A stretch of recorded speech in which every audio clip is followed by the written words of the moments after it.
మనిషికి తృప్తి ఉండదు.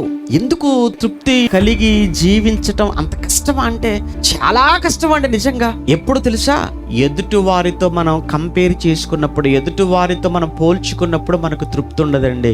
మన కలిగి ఉన్నది మనం చూసుకొని దేవునికి స్తోత్రం అనుకుంటే అసలు ఏ ప్రాబ్లం లేదు. చాలా మందిలో ఉండే ఆలోచన, వాళ్ళు చేసే తప్పుడు ఆలోచన ఏంటంటే, ఏమండి మనకు చూసారా మనకంటే వెనకాల వచ్చాడండి, మనకంటే ఎవడు చిన్నవాడండి, మనకంటే వెనక వచ్చాడు, మనకంటే చిన్నవాడండి, కారు కొనిసాడండి, మనకంటే వెనక చాలా చిన్నవాడండి, ఎవడు ఇల్లు కట్టేశాడండి, మనకంటే చిన్నవాడండి, కార్లు ఏమండి స్థలాలు కొనిసాడండి. ఇవ్వండి వద్దు. ఎట్టి పరిస్థితుల్లో కూడా దయచేసి మీరు ఎప్పుడు కూడా ఈ విషయంలో ఎవరితో పోల్చుకోకండి. మీకు ఏది కలిగి ఉందో దానితో తృప్తి పొందండి. ఏమండి మనం కష్టపడుతున్నప్పుడు మనకు తెలుసండి మన శక్తి ఏంటి, మన సామర్థ్యం ఏంటో మనకు తెలుసు కదా. మన శక్తిని బట్టి, మన సామర్థ్యాన్ని బట్టి, మన కష్టాన్ని బట్టి దేవుడు మనకి ఏమిస్తాడు? ఆయన జీతం ఇస్తాడు. నేను పడుతున్న కష్టం కొంచెమైనప్పుడు నాకు ఎక్కువ కావాలి అని అంటే ఎలా వస్తుంది? అలానే నీకు ఏదైతే ఉన్నదో, నీకు ఉన్న దానితో నువ్వు తృప్తి చెంది బ్రతకడం నేర్చుకో.